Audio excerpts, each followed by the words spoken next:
I was 32 when I realized every late night at our family pizzeria had never belonged to me at all. The fluorescent lights hummed, the floors smelled like a mix of yeast and bleach, and I was bent over the industrial sink, rinsing streaks of red sauce from pans that once carried my dreams. Behind the register, my older brother, Owen, was laughing with a food delivery influencer who wanted to film the place where a pizza empire began.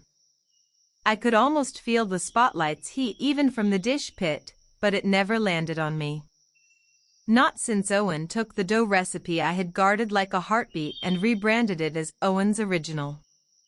We grew up in a 2-bedroom apartment above that same shop. When we were kids, dough meant Saturdays with flour fogging the counters and our mother humming Sinatra. I was the one who spent years tweaking hydration ratios, learning how different flours and long ferments created flavor that made your eyes close on the first bite. Owen cared only about toppings and charm, and he had plenty of both.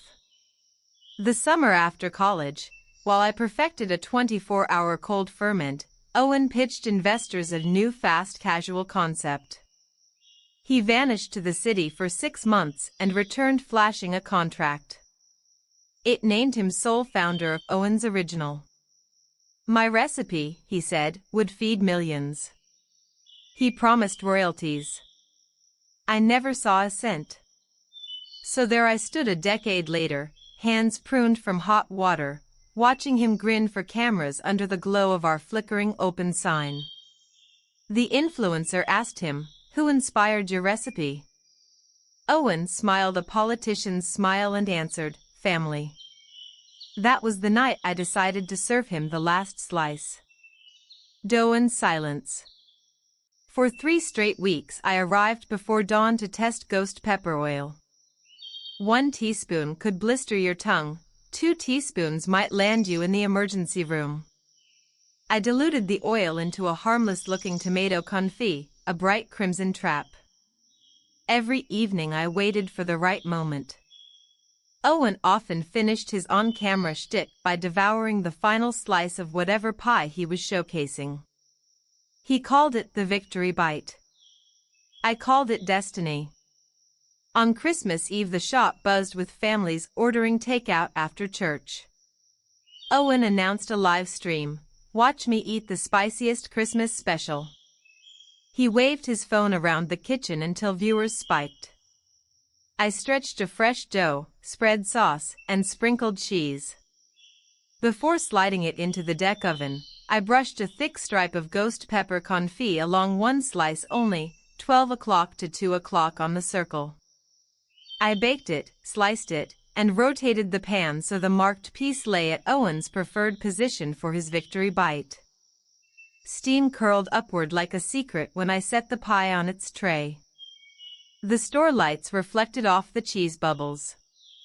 Owen raised the slice to the camera, shouted, "Merry Pizzamas," and sank his teeth into the poisoned wedge. For a heartbeat nothing happened. Then sweat leapt from his forehead, his eyes bulged, and a rasping cough escaped. He tried to speak, but words dissolved into a guttural plea. The live stream chat exploded with laughing emojis. He reached for water. I slid a gallon jug just out of reach. The crowd thought it was part of the show. "Spicy, huh?" I asked softly. He managed 1 syllable. "Why?" "Because," I said, "I wanted you to taste the burn you left me with." Bargaining. Owen stumbled into the walk-in cooler searching for milk. I followed and locked the metal door behind us. The cooler fan whirred above like a judge's gavel. Owen wheezed, cheeks flushed the color of sauce. "I have the antidote," I told him, lifting a small carton of heavy cream. "But first we talk dough." He doubled over. "You're insane." I pulled a folded contract from my apron.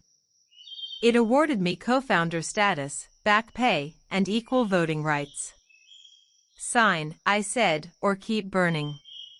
His breath came in ragged bursts. He scanned the paper, tried to laugh, but the sound stuck in his throat. He grabbed the pen I offered and scrawled his signature. I handed him the cream. He gulped, sank to the floor, and stared at the concrete. The cooler's fluorescent bulb hummed like a distant hornet. "You could have just asked," he rasped. "I did," I said, remembering every unanswered call and deferred royalty statement. "You just kept taking." Aftertaste. We emerged from the cooler. The live stream had cut off, viewers tossed in comments about fake drama, and customers shuffled out unsure whether they'd witnessed a stunt.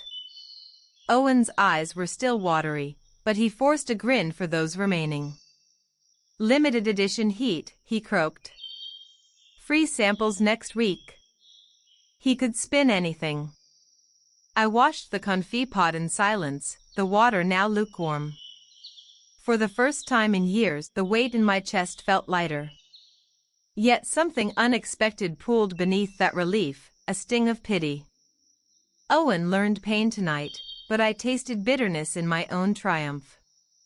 A week later, the lawyer processed our new partnership paperwork. My name appeared beside his on legal letterhead. We scheduled meetings with auditors to back pay my share. Owen avoided the kitchen, leaving me in charge of new recipes. I experimented with basil pesto, wild mushroom white pies, a miso roasted eggplant slice. Customers loved them. A food critic wrote, "Owen's original finally delivers originality." But the more praise I received, the more uneasy I grew. Late at night I asked myself, had I become what I hated, someone who wielded food as leverage? A different recipe. One evening, well past closing, I checked the walk-in. On the top shelf sat a plastic deli container labeled Claire. Our mother's handwriting. I opened it, her homemade marinara left over from a rare batch she made right before she passed. Owen must have stored it there years ago and forgotten. The sauce was freezer-burned, unusable, but the scent of garlic and basil thawed a memory. Owen and me kneading dough side by side, our mother clapping flour from her hands, telling us, "Feed people kindness first, flavor second." Kindness. I had lost that ingredient somewhere between the dish pit and the ghost pepper jar. Next morning I met Owen in the dining area before the employees clocked in. "We need to talk," I said. He raised an eyebrow. "Another contract?" "No. A new recipe." I placed a blank notebook on the table. "Co-crusted. Every pie we sell from now on includes both our initials on the menu. We create together." He hesitated. "After what I did." "After what we both did," I corrected. I told him about Mom's marinara container. The memory softened his face like steam softens dough. He nodded. We spent the next 3 months rebuilding, not just profit margins, but trust. We printed a new logo, 2 rolling pins crossed like friendly swords. Dylan and Owen's original. I kept the ghost pepper confit jar on a shelf above the oven's empty, labeled reminder. The last slice reborn. By summer, customers asked for the story behind our reinvented last slice special. We described a dough fermented for 48 hours because good things take time, topped with dual sauces, my slow-simmered marinara on one half, Owen's daring spicy drizzle on the other. When sliced, no one knew which side they'd taste first, sweet depth or playful heat. It sold out nightly. People said we looked like brothers again, not rivals. On closing shifts, after the ovens cooled, Owen and I would share whichever slice remained. Sometimes it burst with spice, sometimes mellow tomato.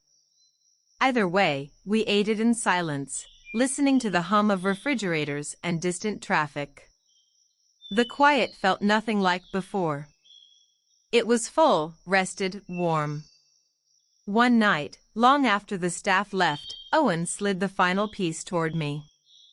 "Take it," he said. "It's yours." I smiled. "Share it." We each took half. The dough was airy, the crust blistered just right. A hint of heat lingered at the edge, but it didn't burn. It reminded me that spice can wound or elevate, depending on how you choose to use it. I leaned back, tasted oregano on my fingertips, and realized revenge had cooled into something else: partnership, maybe forgiveness, maybe just the quiet satisfaction of knowing the recipe of my life finally included the ingredient I had almost forgotten: the ability to create without fear. The night wore on, but neither of us hurried. Outside, city lights flickered like embers in a darkened oven. Inside, we finished the last slice, letting its warmth settle. I did not know if our new harmony would last forever.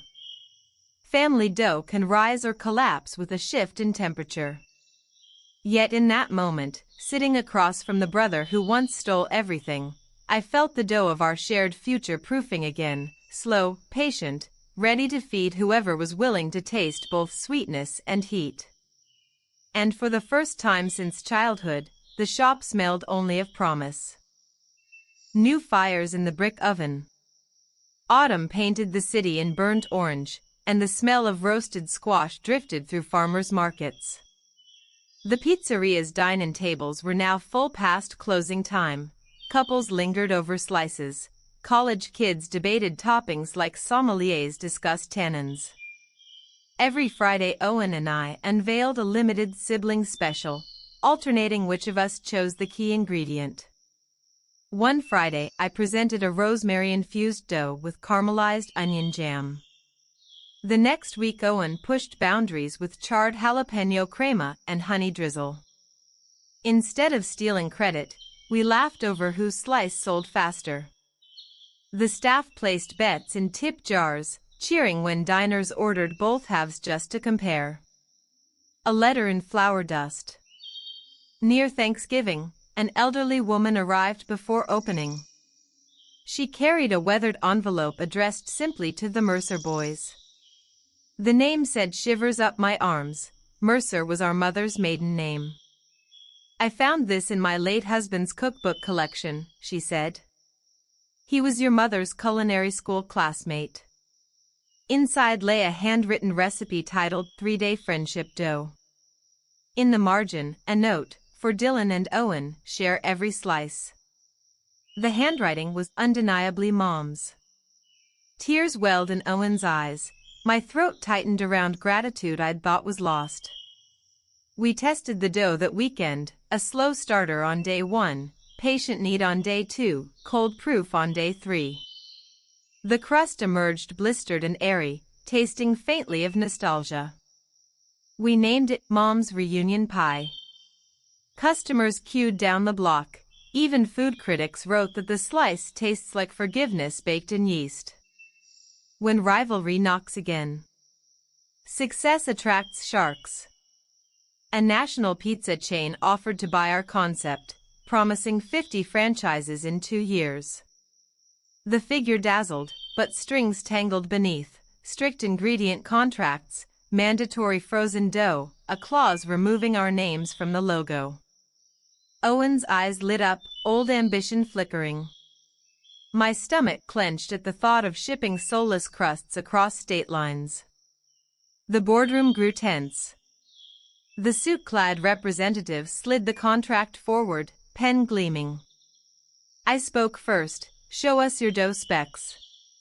He faltered. "It's flash frozen, saves labor." Owen glanced at me, then at the man. Slowly, he capped the pen. "Our dough isn't made by machines," he said. "It's made by patience." The offer evaporated like steam. We walked out together, shoulders lighter, the scent of yeast and rosemary following us in memory. Passing the peel. Winter returned with sharp winds. Leo, our longest tenured line cook, asked for mentorship. He dreamed of opening a food truck. Instead of seeing threat, we offered our test kitchen after hours. Teaching him reminded me of Mother guiding my 10-year-old fingers through a sticky mass of flour. Owen coached him on sourcing local produce. I refined his dough fermentation schedules. The night Leo nailed his first perfect crust, Owen high-fived him, flour puffing into the air like white fireworks. An open oven door. On the second anniversary of our partnership agreement, we hosted a neighborhood block party. We rolled portable brick ovens to the sidewalk, giving away slices topped with ingredients donated by local farms. Children chalked hearts on the pavement. Grandparents swayed to a street corner saxophone. At dusk, Owen tapped a glass. 2 years ago, he said, I thought success meant owning everything.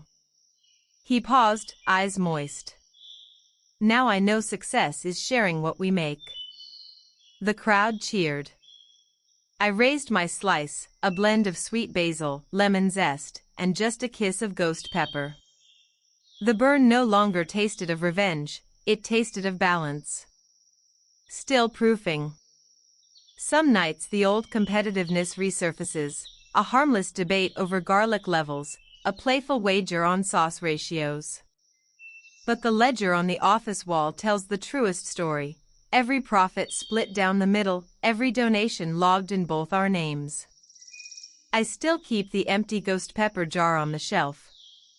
It reminds me that heat can harm or heal, depending on how you serve it. And every time the dough rises under a damp cloth, I breathe in that warm, yeasty promise, that family, like dough, may collapse, blister, or expand, but with patience and the right ingredients, it can feed hope long after the oven cools. The future?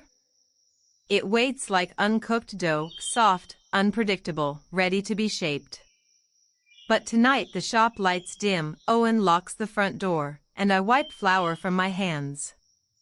The street lamp glows on our sign, Dylan and Owen's original, crafted with patience.